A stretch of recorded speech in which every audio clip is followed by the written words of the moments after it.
말씀 보도록 하겠습니다. 하나님이 오늘 우리에게 주시는 말씀은 요한복음 13장 31절에서 35절 말씀입니다.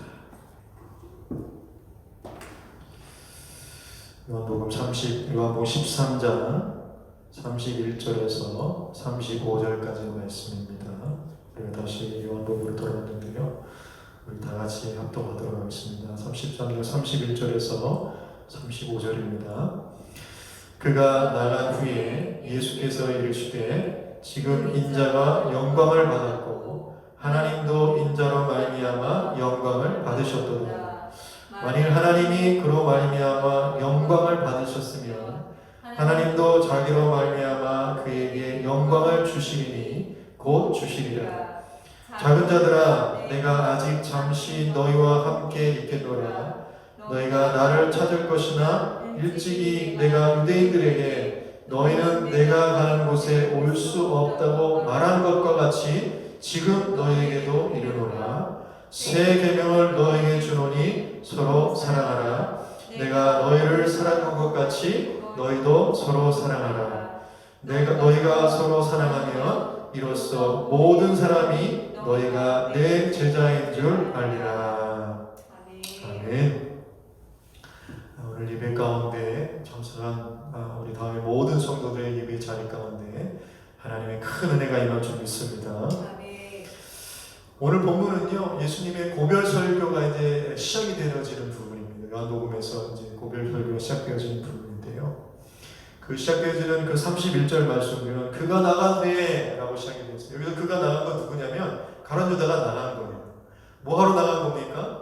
예수님을 팔려고 이제 그 만찬의 자리를 떠나게 된 겁니다.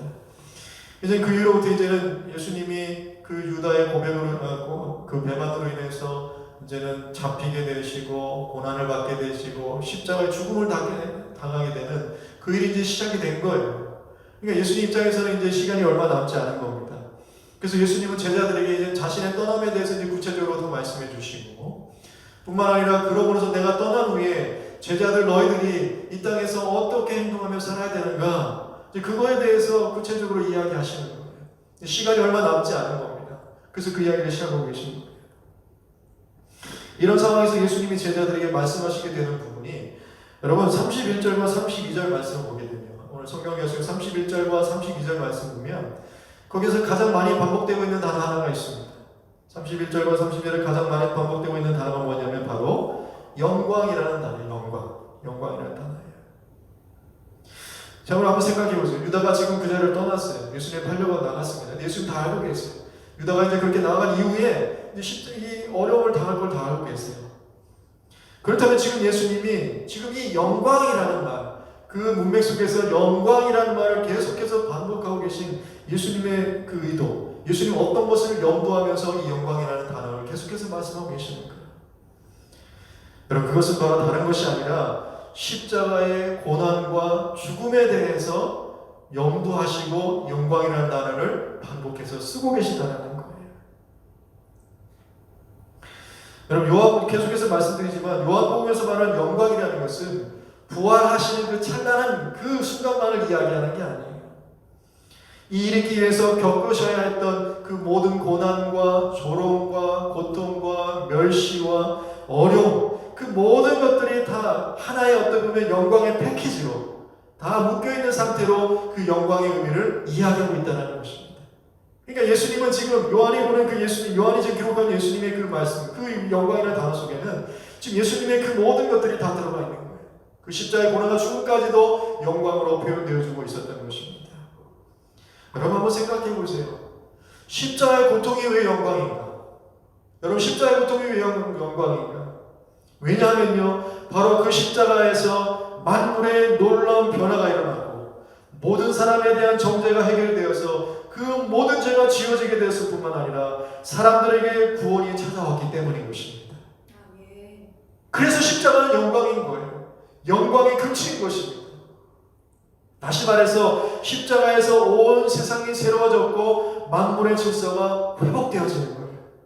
어디 안에서? 하나님 안에서 이루어져야 되는 그 모든 것들이 그 십자가에서 다 이루어집니다. 다시 한번요, 십자가에서 온 세상이 새로워지고 십자가를 통해서 만물의 질서가 회복되어지는 겁니다. 여러분 어떻습니까?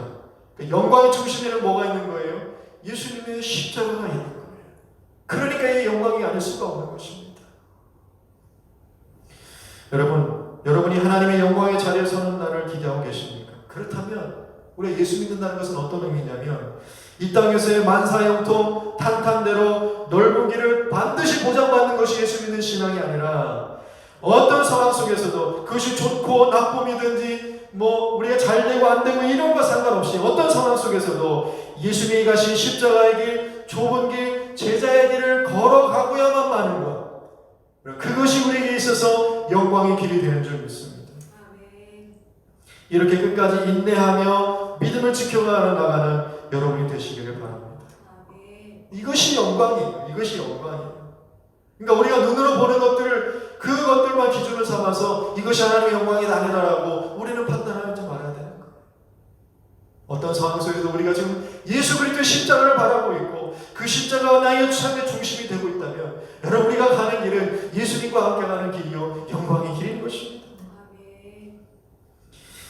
이어령 전 문화부 장관의 장녀인 이민아 목사님의 이야기를 여러분 아시는 분들 계실 거예요. 이민아 목사님이 위암 사기로 돌아가시는데 위암 사기 때문에 그곳에서 난소, 신장, 등뼈, 대퇴골까지 그 암이 다 전이된 거예요. 얼마나 고통스럽겠습니까? 저도 이렇게 얘기하지만 그 고통을 다 이해하지 못할 거예요. 왜냐하면 내가 겪어보지 않았지만.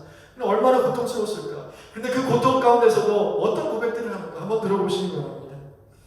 하나님을 믿는다는 것은 그가 하나님이신 것과 우리의 모든 필요를 아시고 채우시는 것과 우리의 모든 기도를 들어주시는 것과 우리에게 상 주시는 분임을 알고 그에게 다가가고 만나고 기도하는 것입니다. 그것이 하나님을 기쁘시게 하는 일입니다. 이렇게 고백했다는 거예요. 고통 가운데, 고난 가운데, 어려움 가운데, 절망과 낙심과 포기 가운데 오히려 하나님을 찾고 그 십자가를 바라보면서 영광의 길을 묵묵히 걸어갔다는 것입니다. 여러분 이런 고백은요 영광의 의미를 분명히 알지 못하면 나올 수 없는 고백인 것입니다. 사랑하는 성도 여러분, 끝까지 이 영광의 길을 걸어가는 모두가 되시기를 바랍니다. 그러니까 예수님은 지금 굉장히 진지한 순간인 거예요. 제자들에게 그 영광을 영광을 이야기하시면서 제자들이 이 진중한 순간에 제자들에게 뭐라고 말씀하시는가? 34절 말씀 아닙니까? 새 계명을 너에게 주노니 서로 사랑하라. 내가 너희를 사랑한 것 같이 너희도 서로 사랑하라. 오늘 예수님이 새 계명을 선포해 주시는 거예요. 사랑은요 요한복음 13장의 핵심입니다. 여러분 예수님은요 이미 13장 1절에서부터 자기 사람들을 사랑하시되 끝까지 사랑하시느니라. 자기 사람들을 사랑하시되 끝까지 사랑하시는 13장 1절부터 그렇게 시작을 합니다. 그리고 구체적인 모습으로 예수님이 제자들의 발을 씻기시는 그 모습들을 보여주게 되십니다. 그리고 나서 이제는 예수님이 자신이 제자들을 사랑하신 것 같이 이제는 너희도 이와 같이 서로 사랑하라. 새 계명을 주고 계셨던 거예요. 그런데 여러분 제자들 입장에서 볼 때에 예수님이 지금 서로 사랑을 해주신 이 새 계명을 준다고 하면서 주신 이 새 계명, 이 계명은요 어떤 의미에서 보면은 새 계명이 아니에요. 우리가 생각하는 새로운 계명이 아닙니다. 왜냐하면 이것은 이미 구약에 이미 선포되어진 말씀이에요. 그래서 레위기 19장 18절 말씀 보면 이런 말씀이 있습니다. 원수를 갚지 말며 동포를 원망하지 말며 이웃 사랑하기를 내 몸과 같이 하라. 나는 여호와니라. 이렇게 말씀하고 있죠. 이미 율법에 선포되어진 거예요. 내 몸과 같이 이웃을 사랑하라는 것입니다. 그런데 어떻게 이것이 새 계명이 되는가? 여러분 이 의미에 대해서 여러 가지 해석이 있는데요. 한 해석은요 율법은 형식적이고 문자적이기 때문에 예수님의 선포진 새 계명이라는 것은 영적으로 새로운 방법의 어떤 사랑의 그 계명을 말씀해 주신 것이다. 그러니까 새 계명이다 이렇게 보기도 합니다. 물론 그것도 의미가 있다고 볼 수 있습니다. 그러나 제가 더 선호하는 해석은 무엇이냐면 여러분 예수님께서 새 계명이라 하신 이유는 아마 이런 걸 거예요. 한번 잘 생각해 보세요. 우리가 지금 코비드-19 시대를 살아가고 있는데 그 코로나 처음에 발병했을 때에 정말 자가격리를 하고 마스크를 쓰고 그다음에 개인위생을 철저히 하십시오 그렇게 얘기를 했습니다. 그런데 이 코로나 해결되는 시간이 길어지고 또 세월이 또 계속 흘러가면서 사람들이 피로감을 느끼면서 이제 민감해지지 않는 거예요. 둔감해지는 겁니다. 그럴 때마다 우리는 다시 한번 여러분 마스크를 씻어야 됩니다. 그 다음에 손을 잘 개인이 씻으셔야 되고 개인식을 잘 하셔야 됩니다. 이런 얘기들을 계속 강조해 준다는 말이에요. 새로 계속해서 강조를 해준다는 얘기죠. 그러니까 이런 개념에서 새 계명이라는 거예요. 무슨 말이냐면요, 이전에 이미 말씀해 주셨던 그 형제 사랑에 대한 것이 지금 이 시점에서 다시 한번 제자들의 마음에 더 깊이 각인되고자, 그래서 강조하고 다시 한번 중요하게 선포되어주고 있는 것, 그래서 새 계명이라는 말을 하고 있다는 것입니다. 반복하고 계신다는 거예요. 다시 한번 강조하고 있다는 것입니다. 예전에 얘기했던 건데 지금 또 다시 한번 내가 이제는 그 시대에 그 길을 가야 되는데 다시 한번 내들이 강조한다. 그 이야기를 해주고 있는 거예요. 그러니까 이런 거죠. 나는 너희가 이 계명을 마치 방금 주신 것이냐 늘 명심해서 지켜나가기를 바란다 라는 의미에서 새 계명을 주신다. 오늘 그렇게 예수님이 지금 말씀해주고 있다는 것입니다. 그래서 혹시라도 제자들이 서로 살아가는 것을 실행하지 않게 되거나 무감각해지게 되거나 또 이 가르침을 잊어버리게 돼서 그냥 그렇게 살아가고 있다면 그렇게 되지 않기를 바라는 마음에서 예수님은 다시 한번 그 고별 설교의 첫 부분에서 그 부분을 다시 한번 강조하고 계셨던 것입니다. 여러분, 그렇기 때문에 이게 새 계명인데, 그렇다면 이 새 계명은 그 당시 제자들에게 새 계명일 뿐만 아니라 여전히 이 시대를 살아오는 우리에게도 새 계명이 되는 거예요. 그리고 앞으로 오고 올 세대에게도 여전히 새 계명이 되는 것입니다. 왜요? 예수님께서 다시 한번 그것을 강조하고 그것을 잊어버리지 말고 그 말씀대로 그 뜻대로 살아가기를 원하시는 말씀에서 계속해서 반복해서 말씀해주고 있기 때문에 이것은 여전히 우리에게 새 계명이 되는 것입니다. 그럼 이 새 계명대로 살아가는 저와 여러분이 되기를 원합니다. 그래서 로마서 13장 8절에서 10절 말씀 보면요, 로마서 13장 8절에서 10절 말씀을 보면 이런 말씀이 있습니다.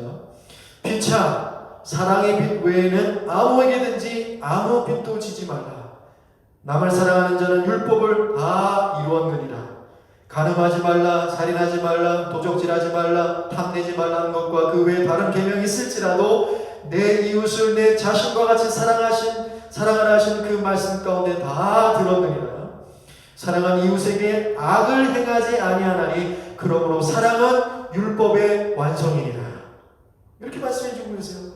제가 특별히 이렇게 하이라이트해서 드린 단어들이 있는데요, 다 이루었다, 완성되었다. 여러분, 이 단어는 동일한 단어를 쓰고 있습니다. 이루어졌다, 완성되었다는 단어, 동일한 단어를 쓰고 있는데요, 이 동사인 플레로라는 헬라 단어는요, 약속의 성취를 뜻하는 대표적인 단어입니다. 무엇의 성취요? 약속의 성취를 뜻하는 대표적인 단어예요. 그래서 이루어졌다, 완성된 이 단어는 또 어떤 뜻으로도 번역이 되냐면 충만하다라는 것으로도 번역이 됩니다. 충만하다, 차고 넘치다, 흘러 넘친다 라는 뜻으로도 쓰인다는 거예요. 그러니까 이것을 볼 때 지금 오늘 로마서에서 사랑으로 율법이 이루어지고 사랑으로 율법이 다 완성되어진다는 그 의미는 우리 안에서 반복적이고 또 계속적으로 사랑이 넘쳐나도록 흘러나도록 충만해지도록 하라는 거예요. 그런 의미의 말씀인 것입니다. 그러니까요, 사랑하라는 것은 어떤 완료형이 아니에요. 사랑해라, 예수님까지 사랑해라, 한 번에 어떤 주어지는 완료형이 아니라 그것이 계속해서 흘러나고 차가 넘치는 진행형의 의미인 것입니다. 진행형의 의미인 거예요. 그러니까 예수님이 서로 사랑하는 새 계명을 무결점 없이 완전하게 그것을 한 번에 이루어내야 된다라고 말씀하시는 것이 아니라 부족하더라도, 연약하더라도, 실패하더라도 우리는 계속해서 그것이 차고 흘러 넘치도록, 우리 안에서 그것이 역사가 흘러 넘치도록 우리는 계속해서 그것을 훈련하고 그것들을 쌓아 나가야 된다는 거예요. 그래서 그러니까 이것은 어떻게 보면은 예수님께서 제자들에게 주신, 그래서 교회 공동체일 수 있는 핵심적인 사항이 무엇인가? 바로 이 진행되는 사랑이 있느냐? 그것이 오늘 제자들의 삶과 교회 공동체의 핵심이 되는 것입니다. 여러분, 이것이 정말 우리가 너무나 잘 아는 것이지만 그럼에도 연약하고 부족한 모습들이 여전히 있다는 거예요. 그럼에도 불구하고 우리 안에서 이것들이 차고 넘치도록 우리가 나가야 되는데 어떻게 해야 되는가? 여러분, 성경은요 이 사랑을 무엇의 열매라고 얘기합니까? 또한 사랑은 뭐의 열매죠? 성령의 열매인 거예요. 사랑은 성령의 열매인 거예요. 여러분, 이것이 무엇을 의미합니까? 이것은 단순히 우리가 노력하고 우리가 의지를 가지고 우리가 할 수 있는 일이 아니라는 거예요. 한계가 있다라는 거예요. 여러분, 지금 옆에 가족들이 다 계시리라고 했는데 옆에 있는 아내와 옆에 있는 남편 한번 이렇게 한번 쳐다보세요. 사랑스러운 모습을 한번 쳐다보십시오. 정말 사랑스러운 눈빛으로 쳐다보지만 내 가슴 깊은 속에서는 그래도 한계가 있다. 그렇게 좀 느껴지시지? 한계가 있잖아요. 우리의 인간의 노력과 우리 인간의 어떤 그 결단으로는 한계가 있다는 것입니다. 그러니까 우리에게 무엇이 필요해요? 성령의 충만함이 필요하다는 거예요. 성령의 인도하심이 필요하다는 거예요. 성령께 우리 모든 걸 맡겨드리는 일이 있어야 된다는 것입니다. 그의 인도하심을 전적으로 의지해야 된다는 거예요. 그분께 구하고 간구해야 된다는 것입니다. 그것이 있지 않으면, 하나님과 날마다 친밀하게 교제하는 삶이 없다면 우리는 언제든지 예수님의 이 새 계명에서, 이 새로운 명령에서 벗어날 수밖에 없다는 거예요. 우리의 한계가 있다는 거. 그러면 예수님은 그 새 계명 우리에게 주셨다는 건 뭐냐면, 성령의 인도하심으로 말미암아, 성령의 충만함으로 말미암아, 진리의 성령 되신 그 성령님이 하나님의 약속의 말씀 우리 안에서 깨닫게 하심으로 말미암아 그것이 차고 흘러넘쳐서 그것이 불노래하게 되라. 충만하게 되어야 된다. 언제까지요? 주님 오실 때까지. 아멘. 그런 의미에서 새 계명을 오늘 우리에게 주셨다는 것입니다. 여러분, 거기에서 우리는 사랑의 회복을 날마다 기대할 수 있게 되는 것입니다. 아멘. 그렇다면 이렇게 성령의 충만함으로 우리 안에서 차고 넘치는 구체적인 사랑의 모습은 그럼 어떤 것이냐? 개념론이라 그렇다면 좀 구체적인 사랑의 모습은 어떤 것이 있을까? 여러분, 이에 대해서 C.S. 루이스가 놀라운 통찰력을 오늘 우리에게 이야기해주고 있습니다. C.S. 루이스가요, 신약성경에 나오는 이 사랑이라는 헬라어 단어를 전체 조사합니다. 전수조사를 합니다. 전수조사를 해보니까 딱 두 가지의 사랑으로 구분이 되더라는 거예요. 그래서 첫 번째 사랑은 뭐냐면 필요사랑, 그리고 두 번째는 뭐냐면 선물사랑이다. 그러니까 사랑은 이 두 가지로 이렇게 구분이 되더라는 거예요. 그래서 필요사랑은 뭐냐면 나는 받기만 하겠다라는 거죠. 내 필요만 채우겠다라는 거죠. 그건 필요사랑이라고 그러고요. 그리고 선물사랑은 다른 사람을 채워주는 거예요. 다른 사람에게 선물을 주는 거예요. 선물이 되어주는 거예요. 이것은 선물사랑이라고 이야기하고 있는데, 먼저 이 필요사랑은요, 어떤 사랑이냐면 항상 자기가 중심이 되는 사랑입니다. 자기 중심.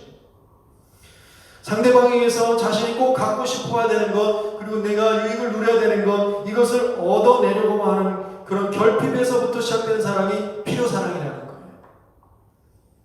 그래서 어떻게 보면 상대방을 자신의 유익대로 이용하려고만 하는 사랑이라는 것이죠. 여러분, 한번 생각해 보세요. 이런 필요사랑 가운데, 여러분, 가정에서든 또는 서로의 인간관계에서든 심지어는 교회 공동체 안에서든 여러분, 이런 필요사랑만이 넘쳐나고 있다면 여러분, 그 공동체 안에는요, 그 가정 안에는요, 그 인간관계 안에서는요, 항상 문제가 생길 수밖에 없습니다. 그러니까 항상 내가 필요한 것들을 채우기 위해서 채워가는데도 항상 공허한 거예요. 항상 허전한 거예요. 감사가 없는 겁니다. 배려가 없고 무례할 수밖에 없는 것이죠. 만족이 없는 모습이 바로 이런 필요사랑의 모습이라는 거예요. 그리고 이 반대의 모습은요, 선물사랑이라는 건데, 이 선물사랑의 목표는 뭐냐면요, 상대방으로부터 무언가를 빼내려는 것이 아니라 어떻게 하면 상대방을 채워줄 수 있을까를 고민하는 거예요. 그것이 선물사랑이라는 것입니다. 그러니 한번 이런 모습을 한번 생각해 보세요. 가정에서나 인간관계에서나 또는 공동체에서나 여러분, 항상 배려가 있고 무례하지 않고 감사가 있고 기쁨과 만족이 있는 모습이 바로 이런 선물사랑의 모습이라는 것입니다. 여러분, 어떻습니까? 여러분에게 또는 여러분의 가정 안에 또는 여러분이 속한 공동체나 우리 교회 공동체 안에 이런 선물사랑이 넘쳐나게 되기를 원합니다. 근데 가만히 보면 우리 안에는요, 이 필요사랑, 선물사랑 항상 두 가지가 공존하고 있어요. 누구나 다 공존하고 있습니다. 그러나 예수 믿는 우리들에게서 좀 더 강력하게 나타내는 사랑의 모습은 필요사랑이 아니라 선물사랑의 모습이 되어야 된다는 거예요. 왜냐하면 C.S. 루이스의 결론과 같이 성경적으로 볼 때 우리에게 차고 넘치도록 부어주신 하나님의 사랑이 어떤 사랑인가? 필요 사랑이 아니라 선물 사랑이기 때문이라는 것입니다. 그 하나님의 놀라운 사랑이 필요 사랑이 아니라 그 하나님의 영광을 나에게 채워주기 위해서 우리를 사랑하신 게 아니라 하나님의 기쁨과 하나님의 은혜와 하나님의 사랑, 그 넘쳐난 사랑을 부어주시기 위해서 오늘 우리에게 사랑을 주셨다는 것이죠. 그 하나님의 사랑이 바로 선물 사랑이기 때문인 것입니다. 그래서 우리 말씀을 볼 때에 요한복음 3장 16절 너무나 우리가 잘 아는 말씀 아닙니까? 하나님의 세상을 이처럼 사랑하사 독생자를 어떻게 하셨다고요? 주신 거예요. 주신 거예요. 이는 그를 믿는 자만 멸망치 않고 영생을 얻게 하려 하시는 것이죠. 요한일서 4장 10절 말씀도요. 사랑은 여기 있다라는 거예요. 우리가 하나님을 사랑한 것이 아니고 하나님이 우리를 사랑하사 우리 죄를 속하기 위하여 화목제물로 그 아들을 보내주신 거예요. 이 선물 사랑이 우리에게 주어지지 않았다면 오늘 우리는요, 여러분 그 사랑의 은혜를 누릴 수가 없다는 것입니다. 이 말씀을 들으면 잘 보십시오. 그래서 복음은요, 하나님을 향한 나의 사랑이 아니라 나를 향한 하나님의 사랑이 먼저이고 핵심인 것입니다. 다시 한번요, 하나님을 향한 나의 사랑이 아니라 나를 향한 하나님의 사랑이 핵심인 거예요. 나의 사랑이 아닌 그 하나님의 사랑이 주제인 것입니다. 그것이 복음이지요. 그래서 성경은 예수님께서 지금도 당신을 위해서 얼마나 놀라운 사랑을 하고 계신가, 그것을 믿으라는 거예요. 그것을 믿으라는 것입니다. 오늘 그 믿음이 있기를 바랍니다. 그래서 그 믿음이 있을 때에 그 이유로 인해서 우리는 더욱 사랑을 강조해야 되고 그런 삶으로 살아내야 된다는 당위성이 성립이 되는 거예요. 당위성의 성립이 되는 것입니다.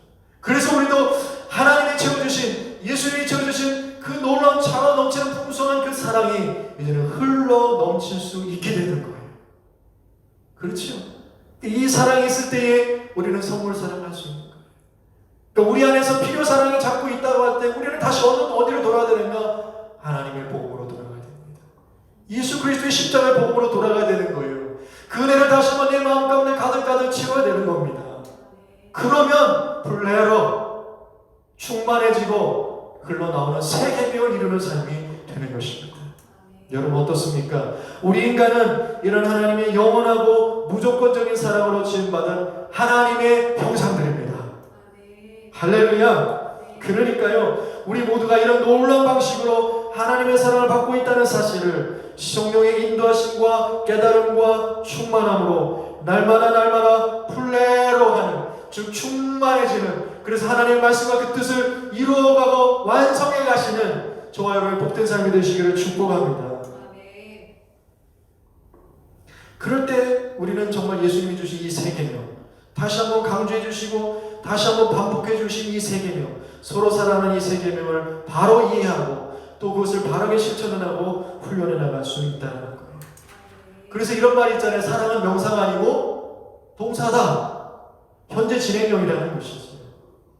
내 안에서 계속해서 내면화되어지고 성품이 되어가는 그리스도의 여정이기 때문인 것입니다. 이런 여정을 기쁨과 은혜로 감사함으로 충만하게 넘쳐나게 되는 우리 다음교회가 되기를 소원합니다. 그러니까요, 새로운 계명을 이루어가는 새로운 교회 공동체의 모습은 어떻게 하면 내가 그 공동체에서 무언가를 얻어낼 수 있을까의 모습이기보다는 어떻게 하면 그 공동체에 나에게 부어진 그 하나님의 은혜를 채워줄 수 있을까, 흘려보낼 수 있을까, 이것을 고민하는 것이 하나님의 그 새 계명이 차고 넘치는 공동체의 모습인 것입니다. 여러분 기대가 되지 않으십니까? 비록 우리 다음교회가 작고 연약하지만 여러분 하나님의 기대가 있는 이런 교회가 되기를 소원합니다. 왜 이렇게까지 해야 됩니까? 그렇게 안 하면 얼마나 편할까? 얼마나 편할까? 근데 왜 이렇게까지 해야 되는가? 35절 말씀 때문입니다. 본문 35절 보니까요, 너희가 서로 사랑하면 이로써 모든 사람이 너희가 내 제자인 줄 알게 되겠다라는 거예요. 알게 되겠다는 거예요. 그러니까요, 제자 예수님께서 이거는요, 뭐 제자 1, 2, 3 뭐 제자 훈련 뭐 이런 거를 코스웍을 맞췄다고 해서 제자가 되는 게 아니라는 거예요. 그 코스웍이 필요 없고 잘못된 것이 아니라 그것도 우리가 반드시 있어야 되지만 그 코스를 통해서 그것을 완수했다고 해서 우리 안에 제자의 모습이 나타나는 게 아니라는 겁니다. 오늘 이 말씀을 잘 기억하시기 바랍니다. 너희가 서로 사랑하면 이로써 모든 사람이 너희가 내 제자인 줄 알리라. 바라기는 다음 교회 공동체는 이런 계속되는 진행력의 사랑이 차고 넘치는 참된 제자들의 공동체가 되기를 예수님의 이름으로 축복합니다. 얼마나 이 말씀이 중요했으면 유다가 그 자리를 떠나시면서 예수님이 이 말씀을 하셨을까? 잘 생각해 보셔야 돼요. 우리 초대교회 시기를요, 신약 성경이 다 완료되어지고, 그 다음에 로마가 이제는 멸망하게 되기 전까지 약 500년의 기간을 우리 초대교회 기간을 볼 때에 이 500년의 기간을 세 부분의 기간으로 나눠볼 수가 있습니다. 세 부분의 기간으로 나눠볼 수 있어요. 첫 번째 기간은 뭐냐면 AD 313년까지 기간을 첫 번째 기간으로 봅니다. AD 313년. 왜 그러냐면 이 AD 313년에 무슨 일이 일어나냐면 콘스탄틴 1세 로마 황제가 밀란 칙령이라는 걸 내려요. 이 구체적인 내용은 뭐냐면 이제는 로마에서 기독교를 장려하는 칙령을 내려요. 기독교를 장려하는 칙령. 그렇다는 얘기는 뭐냐면 이 313년 밀란 칙령이 있기 전까지는 기독교는요, 이 로마 안에서 불법이었습니다. 그렇죠. 불법이었다는 얘기는 뭐냐면 그리스도인이 된다? 내가 예수 믿는다는 것은요, 조롱과 박해와 핍박받는다는 걸 감수해야 되는 겁니다. 그러니까 예수 믿는다고 하는 것은 인생에 있어서 전혀 도움이 안 되는 때예요. 예수 믿는다고 해서 전혀 인생에 있어서 유익이 안 되는 그런 때가 바로 이 첫 번째 기간인 것입니다. 그래서 이 기간은 위기의 때라고 볼 수 있어요. 초대교회 위기의 때입니다. 두 번째 기간은 이제 313년 이후인데요. 그때의 기간은 기독교가 합법화된 시간입니다. 합법화된 그 기간입니다. 4세기 초인데요. 이때는 그리스도인이 된다는 것은 이제 인생에 있어서 유익이 되는 때입니다. 그래서 심지어는요, 경제적으로나 때로는 자기가 정치권에서 자기의 어떤 그 입지를 세우기 위해서는 그리스도인이 되어야 됐던 거예요. 교회에 나가야 되는 거예요. 교인이 되어야 됐던 거예요. 그러니까 그 이때를 뭐냐면, 그래서 우리는 유익의 때라고 볼 수 있어요. 첫 번째는 그리스도인이 된다는 것은 위기의 때였지만, 두 번째 시기는 교회 나가고 그리스도인이 된다는 것은 유익의 때였어요. 근데 마지막 세 번째 시기가 있는데, 그때는요, 4세기 말인데요. 이제는 그리스도인이 된다는 것은 인생에 도움이 되고 유리한 정도가 아니라, 이제는 어떤 시대가 되냐면 그리스도인이 되어야 된다는 강요의 시대가 되어집니다. 강요의 시대. 그래서 이때 로마 황제들은요, 콘스탄틴 황제보다 더 나아가는 거예요. 데오도시우스 1세와 그의 뒤를 잇는 황제들은 이제는 기독교가 로마에서 유일한 합법화된 종교다라고 얘기를 해버립니다. 여러분, 이 말을 잘 생각해보세요. 유일하다는 얘기는 기독교 외의 모든 것들은 이제는 다 필요 없다는 게 되어버린 거예요. 그래서 믿지 않는 모든 사람들을 강제로 개종시키는 겁니다. 강요하는 거예요. 강제로 개종시키고요. 기독교와 맞서는 모든 종교의 사원들을 다 부셔버리는데 이때가 있었다라는 거예요. 그래서 이때는 초대교회 기간 동안 마지막 기간은 강요의 때로 보는 겁니다. 위기의 때, 유익의 때, 강요의 때. 이렇게 세 부분으로 나눠보았는데요. 여러분, 이 세 부분의 기간 중에 우리가 일반적으로 한번 생각해 볼 때에 유익의 때와 강요의 때가 어떻게 보면 기독교에서 정말 참 복음이 전하기 쉽고 그렇게 전파하기가 쉽고 사람들이 교회 오기 쉬워진 그런 때를 볼 수 있습니다. 그런데 첫 번째 시기는 한번 생각해 보세요. 불법이잖아요. 그리스도 된다는 것은 유익이 없습니다. 멸시와 박해를 감수해야 된다라는 거예요. 그렇다면 이때는 참 복음 전하기 힘든 때다라고 그러니까 생각해 줄 수 있는 거예요. 근데 놀라운 건 뭐냐면요, 이 첫 번째 기간 동안에 평균적으로 10년마다 그리스도인들의 수치가 어떻게 부흥하게 되냐면 40%씩 부흥을 하게 된다. 물론 수치가 큰 의미는 아니고 어쨌든 한번 그 기간을 생각해 보세요. 그리스도인이 된다라는 거, 교회 나간다라는 거는요, 핍박을 감수해야 되는 거예요. 목숨을 담보로 해야 되는 거예요. 그런데도 10년마다 40% 증가했다라는 그런 어떤 학자의 주장이 있어요. 여러분 한번 생각해요. 그만큼 인생에 아무런 유익이 없는 순간인데도 왜 그럼 사람들이 교회에 찾아나왔을까? 왜 그 사람들이 그런 위험의 때, 위기의 때에 그렇게 교인이 되고 싶었을까? 왜 예수 믿는 사람, 그리스도인이 되고 싶었을까? 여러분 그 이유는요, 다른 데 있는 것이 아니라 한번 생각해보면 이 시기에는 소위 우리가 얘기하는 열린 예배, 구도자 예배, 전도 집회 이런 거 못하는 거예요. 그 초대교회 초기에는요, 가정에서 모였습니다. 우리가 따로 이렇게 모이는 교회 이런 어떤 건물 이런 것들이 없었어요. 그냥 가정에서 몰래 모이는 거예요. 그래서 그 가정에서 모일 때문에 앞에 이제 안내하는 집사님을 세우잖아요. 근데 이 집사님의 중요한 역할이 뭐냐면 그 가정 교회 공동체, 예배 공동체를 들어오는 사람이 정말 예수 믿는 멤버인지 아닌지를 가리는 중요한 역할을 했던 거예요. 그게 안내였어요. 왜냐하면 혹시라도 로마 스파이가 그 가운데 들어와서 우리 교회를 와해하고 우리를 고발할까, 그것이 가장 두려웠던 거예요. 그러니까 그 당시에는 새로운 신자들이 오는 것을 달가하지 않았어요. 오히려 예수 믿는 자들이 믿음 안에서 더 잘 크고 나아가기를 바랬던 때가 바로 위기의 때였던 것입니다. 그런데도 왜 예수 믿지 않는 사람들은 예수 믿겠다고, 그리고 세례를 받겠다고, 교육을 받겠다고, 훈련을 받겠다고 왜 그렇게 했는가? 여러분, 그 예수 믿는 그 자체, 그것이 아니라 바로 예수 믿는 그 사람들의 정체성의 모습의 매력을 느꼈기 때문이에요. 다른 것이 아니라 예수 믿는 사람들을 보니까 그 사람들이 참 예수 믿는 사람들 보니까 매력이 있다는 거예요. 어떤 정체성들이 있었는가 오늘 정리하면서 말씀을 맺을까 하는데요. 여러분, 첫 번째 정체성은요, 먼저 지금도 그런데요, 그 당시에도 교인의 대체적인 비율이 남자보다 여성이 더 많았습니다. 비율이 여성분들이 더 많았어요. 지금도 그렇잖아요.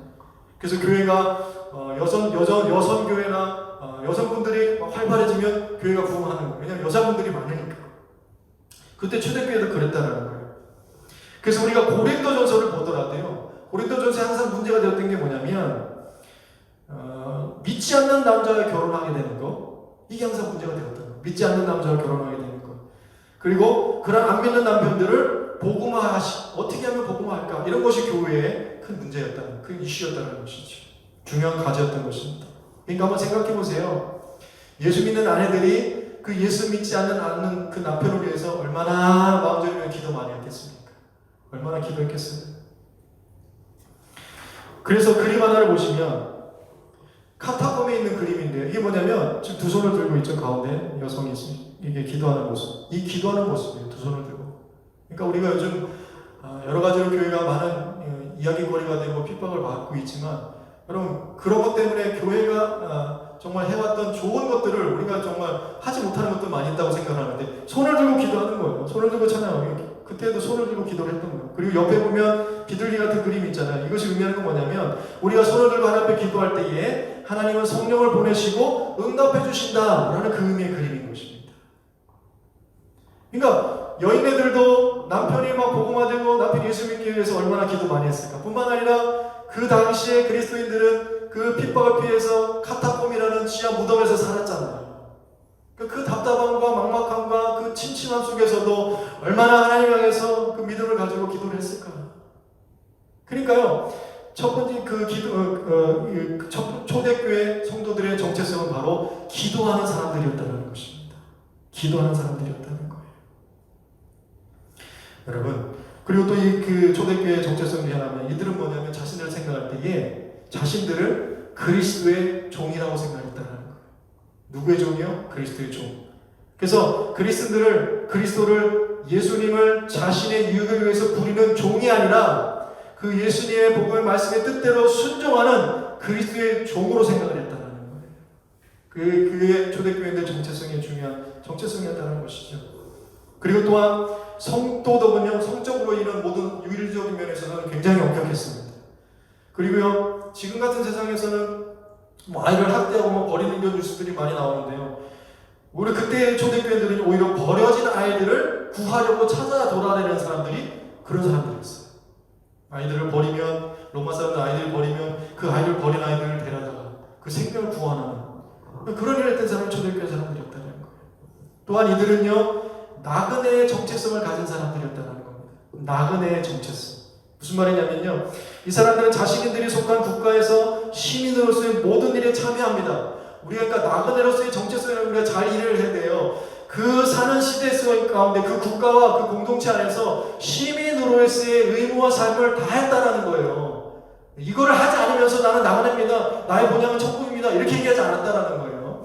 그렇게 하면서도 내가 사는 이곳이 나의 본향이 아니다라고 생각하는 사람이에요. 우리의 본향은 어디입니까? 바로 하나님 나라 천국인 것입니다. 그런 생각을 가지고 있던 사람들. 그러니까 한번 생각해 보세요. 모든 일들에 초월할 수가 있는 거예요. 어떤 일이든지 모든 일들에 초월할 수 있는 거예요. 상황이 좋든 나쁘든 핍박이 있든 없든 그 상황 속에서, 왜냐하면 내가 여기 그 본향이 아니니까. 나는 나가야 되니까. 내가 갈 본향은 하나님의 영광이 나라니까. 이런 정체성이 있었던 사람들인 것입니다. 그러니까 조용한 것 가지고 아웅다웅 싸우고 이러지 않았다라는 것이죠. 또한 이들은요, 구원의 믿음과 희망을 품고 사는 사람들이었습니다. 그래서 박해를 당해도 절망하지 않고 하나님의 약속 안에서 희망을 이야기하는 사람들이었어요. 절망 속에서도 희망을 이야기하는 사람들이었습니다. 우리 코로나 때문에 집에서 자가격리되어 있고 가족들이 이렇게 거의 갇혀있는 수준같이 이렇게 되어 있는 이 상황 속에서 많은 싸움과 많은 문제들이 일어나지만요, 그러나 우리 믿는 사람들은 이 초대교회의 이 가정을 한번 생각해 보세요. 카타콤 지하 그 갑갑한 속에서도 여러분, 이들은요 희망을 이야기하는 사람들이었다는 것입니다. 그리고 마지막으로 이들은 높고 낮은 빈부의 격차를 초월해서 서로를 형제애로 사랑하는 사람들이었습니다. 형제로 사랑하는 사람들이었습니다. 이것이 많은 사람들에게 매력이 되었다는 거예요. 매력이 되었다는 것입니다. 그래서 서로 무례히 행하지 않고 함부로 말하고 행동하지 않고 말씀을 가르치는 자를 인정하고 존경할 줄 알았을 뿐만 아니라, 여러분, 여기에서 형제라는 것은 자기 공동체 안에서만 그냥 그러는 것이 아니라 그들을 박해하고 미워하는 사람들까지도 사랑한 그 형제의 사랑 안에 포함이 되어 있었다는 거예요. 놀라운 도전이지요. 놀라운 도전인 것입니다. 여러분, 이 모든 정체성들이 바로 초대교회 교인들이 계속해서 채워나가고 넘쳐났던 그 충만한 그들의 모습이었던 거예요. 이 안에 오늘 예수님 말씀하신 새 계명의 모습이 여러분 윤곽에 잡혀지십니까? 그런 모습들이 초대교회 성도들에게 있었다는 것이지요. 그래서 이들의 정체성 때문에 다른 사람들과 달랐던 것이고, 이런 가치관들이 좋은 소문을 내었던 거예요. 좋은 소문을 내었던 겁니다. 그러니까 특별히 전도 집회 안 하고 예수 믿으라 그러지 않아도 그들은 예수 믿는 교회 공동체로 들어오기를 원했던 거예요. 세례받기를 원했던 것입니다. 말씀 듣기를 원했던 거예요. 말씀을 훈련받기를 원했던 거예요. 한번 생각해 보세요.